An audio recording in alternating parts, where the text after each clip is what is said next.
बिस्मिल्लाहिर्रहमानिर्रहीम, अस्सलाम वालेकुम। खेलों की खबरों पर तबसर और तज्जियों सजे स्कोर के कॉल प्रोग्राम के साथ सैयद या हुसैनी आपकी खिदमत में हाजिर है। पाकिस्तान क्रिकेट एक बार फिर ऐसे मोड़ पर खड़ी है जहां सवाल ज़्यादा हैं और जवाब कम। जनूबी अफ्रीका के खिलाफ दूसरे टेस्ट में 8 विकेटों से नाकामी ने यह साबित कर दिया है कि मसला सिर्फ कंडीशंस या पिच का नहीं, मसला कहीं गहरा है।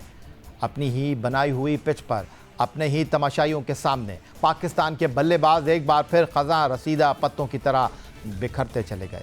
ऐसा लगता है कि जहां भी विकेट ज़रा सी तेज़ हो या गेंद ज़रा सा स्विंग और टर्न करे, हमारे बैटर्स के एतमाद के चिराग बुझ जाते हैं। ऑस्ट्रेलिया की तेज़ विकेटें हों या जनूबी अफ्रीका की बाउंसिंग कंडीशंस, नतीजा एक सा रहता है। इब्तदाई जोड़ी लड़खड़ाती है, मिडिल ऑर्डर दबाव में टूटता है और लोअर ऑर्डर तमाशाई बन जाता है। सवाल ये नहीं कि पाकिस्तान कहाँ हारा, सवाल ये है कि पाकिस्तान खेल कहाँ चलता दिखाई दे रहा है। अगर होम कंडीशन में भी बल्लेबाज इस तरह बेबस दिखाई देंगे तो फिर ये बहस बेमानी है कि बैरून मुल्क परफॉर्म क्यों नहीं कर पाते। उधर दूसरी जानिब जनूबी अफ्रीका के टेल एंडर, वो बैटर जो महज बॉलिंग के लिए जाने जाते हैं, इतने रन्स जोड़ जाते हैं जितने हमारे टॉप ऑर्डर को ख्वाब में भी नसीब नहीं होते। ये फ़र्क महज तकनीक का नहीं, जहनियत का है, तैयारी का है, यकीन का है। पाकिस्तानी बैटर्स के लिए अब सवाल ये नहीं कि पिच कैसी है, बल्कि ये है कि वो खुद कितने तैयार हैं, क्योंकि अगर हर शिकस्त का जवाब कंडीशन बन जाए तो फिर जीत का रास्ता कहीं दिखाई नहीं देगा। और चलेंगे जिंदा दिलों के शहर लाहौर, जहां हमारे साथ मौजूद हैं टेस्ट, वनडे और T20 क्रिकेट में पाकिस्तान के लिए सेंचुरी बनाने वाले पहले बल्लेबाज अहमद शहजाद। और इनसे मैं ये नहीं पूछूंगा कि नाकामी पर आप क्या कहेंगे, मैं इनसे ये जानना चाहूँगा कि अहमद, जिस तरह अभी शुरुआत में मैंने पूछा कि ऑस्ट्रेलिया जाते हैं तो वहाँ की hard and bouncy condition, south Africa में भी सही होता है, इंग्लैंड में स्विंग पर फंस जाते हैं, अब तो अपने घर में भी हमारे कदम लड़खड़ा रहे हैं, तो हम करें तो क्या करें? सुना करने हैं, अब क्या करना है? अब जो कर रहे हैं कर तो रहे हैं। पाकिस्तान क्रिकेट बोर्ड में बैठे हुए लोग काफी कुछ कर रहे हैं और जो क्राइटेरिया सेट कर रहे हैं वो उसी के जो है बाय प्रोडक्ट आपको पाकिस्तान क्रिकेट टीम में नजर आ रही हैं। जो परफॉर्मेंसेस देखिए, जो बाहर चलता है वही रिफ्लेक्ट करता है आपकी टीम के अंदर भी। और जिस तरह हमने बड़ी बात की है शान मसूद पे, उनकी लीडरशिप पे, एट द सेम टाइम आप देखें कि इमाम वो भी आए हैं, आके वो पहली इनिंग में उन्होंने 50 किया है, उसके बाद तीनों इनिंगों में वो अजीब सा ही आउट हुए हैं। और अब्दुल्ला शफीक की टेक्निक आपके सामने है और परफॉर्मेंस भी आपके सामने है। फिर बाबर आजम के पास सुनहरी मौका था कि वो आज कोई 125-150 की इनिंग खेलते रिजवान के साथ मिलके, वो भी जो है ना 50 पे एक ही स्कोर आज बनाया और चलते बने। फिर सलमान अली आगा, देखिए सलमान अली आगा कंट्रीब्यूट तो करना पड़ेगा ना सलमान अली आगा को भी। ऐसा तो नहीं चलेगा कि आप जो है ना बिल्कुल नीचे से आपका नंबर नीचे तो है तो आप चुप चुप करके इधर उधर चले जाएंगे। नहीं, आपको भी कंट्रीब्यूट करना पड़ेगा। आप टेल के साथ स्कोर करते हैं तो पाकिस्तान कहीं ना कहीं जाके खड़ा होता है। सो ओवरऑल परफॉर्मेंस जो है, हमने जियो पे बैठ के पहले बात की थी, जैसे ये पिच नजर आया था तो हमें लगा कि ये जीतने वाला पिच नहीं बनाया, ये हार से बचने वाला ड्रॉ वाला पिच बनाया। और हमने कहा कि दो किस्म के माइंडसेट होते हैं, एक जीतने वाला और एक हार से बचने वाला। तो जब हम हार से बचने वाला माइंडसेट लेके जाते हैं तो ऑलरेडी एक कदम पीछे होते हैं आप दुनिया से। तो वो हमने देखा कि चौथे ही दिन के पहले सेशन के अंदर साउथ अफ्रीका ने ये टेस्ट मैच जीत लिया, जो कि इतने चांसेस थे हमारे पास ये टेस्ट मैच जीतने के कि मैं आपको बता नहीं सकता हूँ। तो यही वजह है कि जब आप मीडियोकर लोगों के हवाले चीजें कर देते हैं तो वो चांसेस को ग्रैब नहीं करते और इवेंचुअली हारते हैं। तो जब हारते हैं तो प्रेशर पीसीबी में पड़ता है। सो ये यूं ही होगा जब तक हर एक चेन जो है वो मिल के काम नहीं करेगी, तब तक आप हारे जीते हुए मैचेस यूं हारते जाएंगे। तो ये तो जो मर्जी कर लें आप, ऐसा ही होगा। अहमद शहजाद हमारे साथ मौजूद हैं। अपनी ही पिच पर शिकस्त, पाकिस्तान क्रिकेट सवालात के घेरे में खज़ां के पत्तों की तरह बिखरती विकटें, पाकिस्तानी बैटर्स कहाँ खेल सकते हैं, घर की पिच, घर के तमाशाई, मगर बैटिंग फिर नाकाम, आखिर क्यों?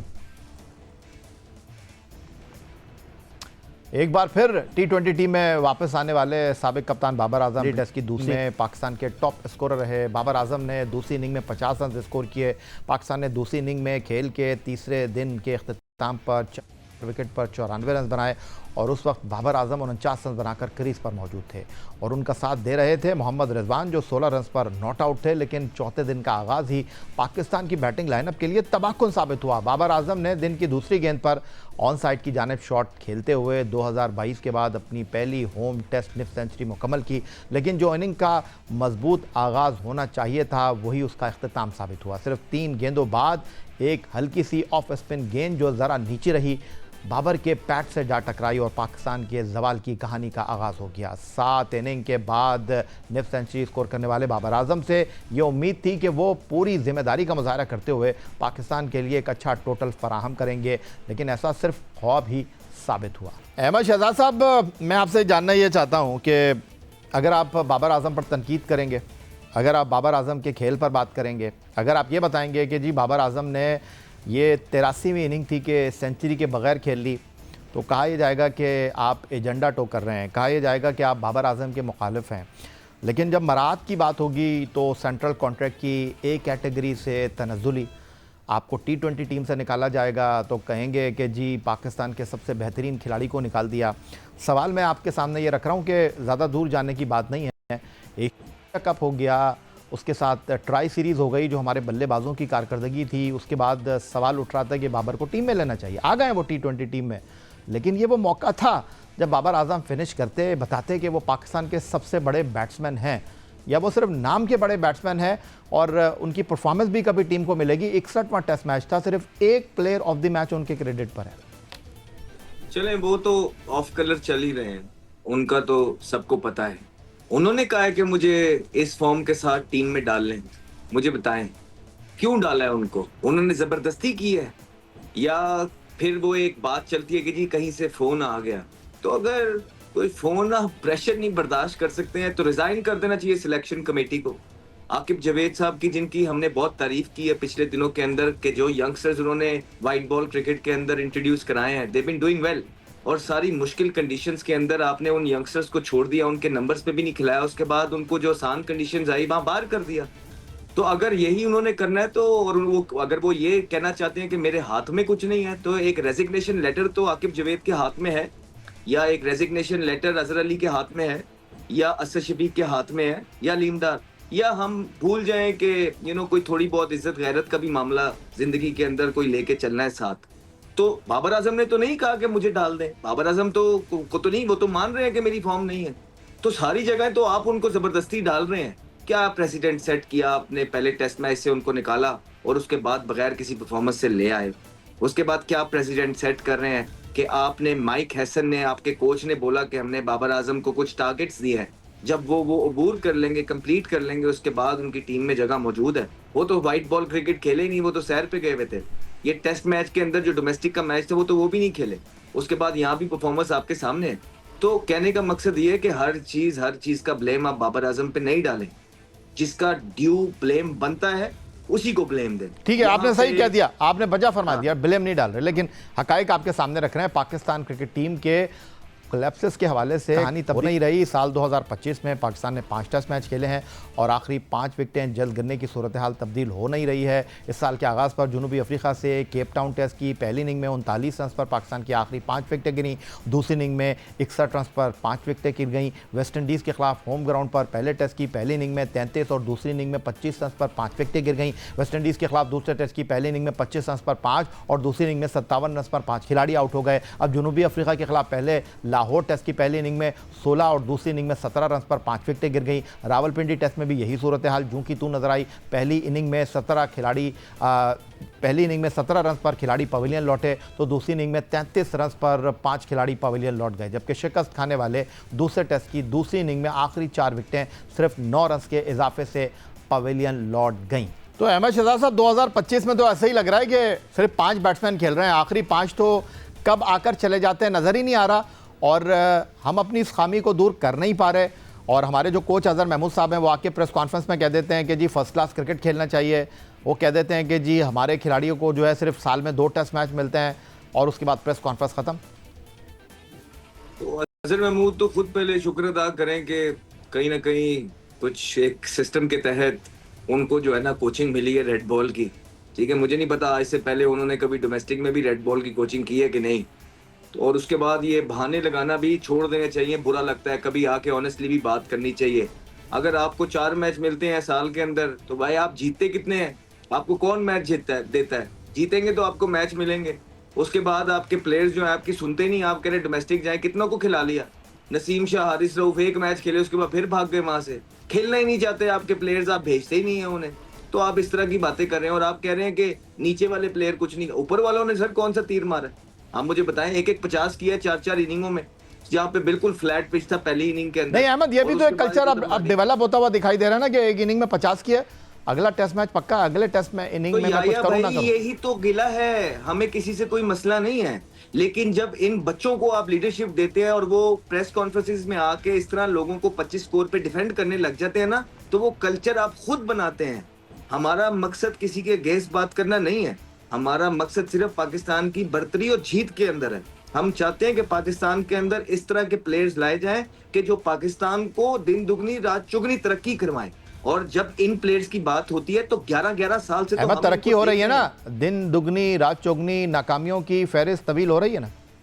हाँ, तो इनको तो 10-10 साल से हम याया भाई देख रहे हैं, और क्या करना है? नहीं, वो मुझे कहते हैं आप बताएं ना एजेंडा आप। चलाते हैं, आपको सिर्फ बाबर आजम ही नजर आता है। नहीं, वो भी ठीक कहते होंगे, सबके बारे में बात करनी चाहिए, शान मसूद के बारे में बात करनी चाहिए, इमामुल हक के बारे में बात करनी चाहिए, बाबर आजम के बारे में, रिजवान के बारे में बात करनी चाहिए, सलमान अली आगा के बारे में बात करनी चाहिए। हमें नहीं पता कि दूसरे क्या कहते हैं क्या नहीं। हमारा एक अपना स्टांस है और जिसमें सिर्फ पाकिस्तान के अलावा किसी के लिए कुछ बुराई नहीं है। जो भी हमारे मुल्क के लिए अच्छा करेगा हम उसको सर पे बिठाएंगे।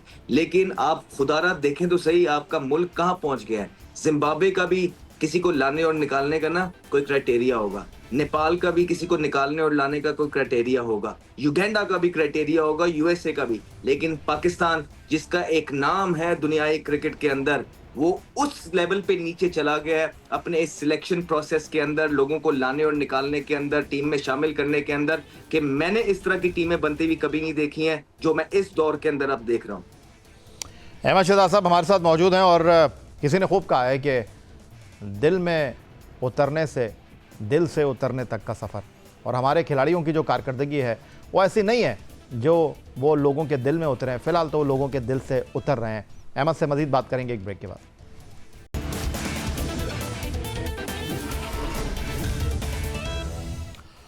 ब्रेक के बाद एक बार फिर कहेंगे आपको खुशामदीद। टेस्ट सीरीज़ की कहानी तो ख़त्म हुई, अब वाइट बॉल क्रिकेट की बारी है और अहमद शहजाद साहब गुफ्तगू के लिए हमारे साथ मौजूद हैं। अहमद शहजाद साहब, जिन खिलाड़ियों के साथ हम टेस्ट सीरीज़ न जीत सके, अब उन खिलाड़ियों को हम वाइट बॉल सीरीज़ में भी खेलता हुआ देखेंगे।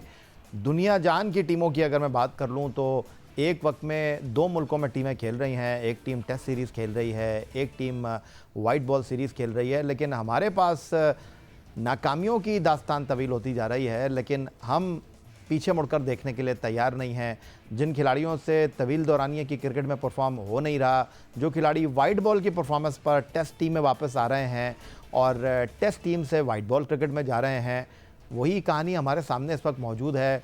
किस परफॉर्मेंस पर बाबर आजम टीम में वापस आ रहे हैं, किस परफॉर्मेंस पर शाहीन शाह अफरीदी को जो है वो टेस्ट टीम में 1 साल के बाद शामिल किया गया, हसन अली को सेंट्रल कॉन्ट्रैक्ट में रखकर अब वाइट बॉल सीरीज़ में टीम से दूध में से मक्खी की तरह निकाल कर बाहर कर दिया गया है, और किस परफॉर्मेंस के ऊपर जो है पाकिस्तान टीम में हारिस रऊफ मौजूद हैं। ये वो सवालात हैं जो मैं आपके सामने रखता हूँ।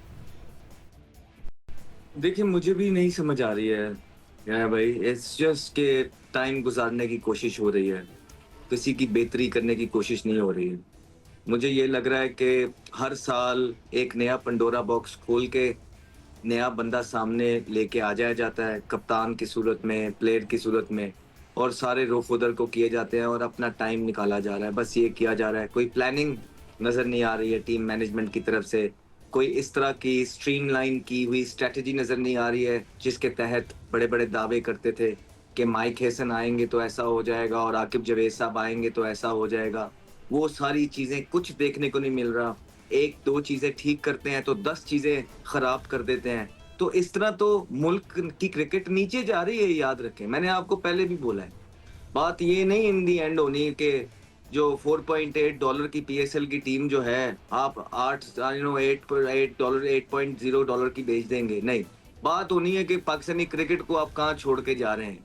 तो इस पे अगर फोकस किया जाए तो ज़्यादा ज़रूरी है, और जो जिसका काम है उस पे छोड़ दिया जाए। मैंने पहले भी बोला है कि ये टीम जो है, जो मैनेजमेंट की टीम है, जो थिंक टैंक है पाकिस्तान क्रिकेट बोर्ड का, वो बिल्कुल भी इस काबिल नहीं है कि जिनको एक इंटरनेशनल टीम की ज़िम्मेदारियाँ दी जाएँ। बिल्कुल ये कहना अब ये डिसीजंस देख के गलत नहीं होगा कि Pakistan cricket board, Pakistan cricket ने बैक गियर लगाया है, और बजाय के गलतियां करके सीखते हुए आगे की तरफ जाएं, पाकिस्तान ने पिछला गियर दोबारा लगा दिया है। और इससे साफ ज़ाहिर सिर्फ ये होता है कि हर गुजरते हुए लम्हे के साथ जैसे ही मैचेस हारते हैं, सीरीज हारते हैं, 3-4 पत्ते इन्होंने रखे हुए हैं, वो किसी को एक को ला के आगे कर देते हैं और अपना टाइम गुजारते हैं। लेकिन पाकिस्तान क्रिकेट का इस तरह कोई फ़ायदा नहीं होगा, सिर्फ नीचे ही जाती रहेगी। सिर्फ नीचे ही जाती रहेगी। और मुझे ये बताइएगा कि जिस तरह हमारे खिलाड़ियों का एक कल्चर बन गया है कि या तो वो टेस्ट टीम से वनडे टीम में जा रहे हैं, T20 क्रिकेट खेल रहे हैं, तो वो डायरेक्ट लैंड कर रहे हैं टेस्ट टीम के अंदर। फर्स्ट क्लास क्रिकेट को जो है वो सिर्फ उन लोगों के लिए रखा गया है जो कि करियर बनाना चाहते हैं, जो पाकिस्तान क्रिकेट का हिस्सा बनना चाहते हैं। खिलाड़ियों को तो छोड़ दें आपके, वो फर्स्ट क्लास क्रिकेट खेलने में दिलचस्पी रखते नहीं हैं। उनका सिर्फ जो मौक़िफ़ है, जो उनकी दिलचस्पी है, वो 4 दिन की क्रिकेट में नहीं है। हाँ, बोर्ड अगर डंडा चला दे कि जी आपके लीग के कॉन्ट्रैक्ट को मैं होल्ड कर रहा हूँ, तो वो दिखाने के लिए 1-2 मैच खेल लेते हैं। चलें, खिलाड़ियों के हद तक तो बात समझ आती है, उनकी सारी तवानाई 4 ओवर की क्रिकेट तक महदूद है। ये सेलेक्टर्स का तो काम ही सिलेक्शन का ये है कि वो जाके खिलाड़ियों की कारकर्दगी को देखें। इस्लामाबाद में, एबटाबाद में कायद-ए-आज़म ट्रॉफ़ी के 3 राउंड ख़त्म हो गए हैं। सेलेक्टर इस्लामाबाद तो गए हैं मीटिंग के अंदर, लेकिन किसी एक मैच में नहीं गए वो टीम को देखने के लिए। टाइम ही नहीं होगा उनके पास। जो एक मेन चीज होती है वो कर लेते हैं। वो जब ऊपर से किसी का कह दिया जाता है, जब उसको यस जी सर कर देते हैं, उसके बाद अकाउंटेबिलिटी खत्म हो जाती है ना उनकी भी। वो फिर अपनी मौजें करते हैं। वो उन्होंने सिर्फ सर हिलाना होता है। वो तो बल्कि जो मेरे ख्याल से करंट लोग सिलेक्शन कमेटी के अंदर हैं, वो तो इंतजार कर रहे होते हैं कि कभी हमें ऊपर से कोई ऑर्डर आए और हम उसको जो हाँ में बदल दें और वो काम कर दें। उसके बाद फिर हमारी से भी पूछ-गूछ नहीं होएगी। तो इसी तरह आपका पूरे अमले का अमला जो है आगे चल रहा है अनफॉर्चुनेटली। बहुत शुक्रिया आपका अहमद शहजाद साहब, हमें ज्वाइन करने के लिए। पाकिस्तान के टेस्ट ओपनर की गुफ्तगू बहुत मायूस दिखाई दे रहे हैं हालात व वाक़यात के साथ। यही आज का हमारा प्रोग्राम था। एक्स अकाउंट पर आप हमें फॉलो कर सकते हैं, ईमेल कर सकते हैं, अपनी राय से आगाह कर सकते हैं score@jio.tv पर। इस दुआ, इस उम्मीद, इस तवक्को के साथ कि पाकिस्तान में खेल और खिलाड़ी तरक्की करते रहें। सैयद याहिया हुसैनी को स्कोर की पूरी टीम के साथ अगले प्रोग्राम तक के लिए इजाज़त दीजिए। अल्लाह हाफ़िज़।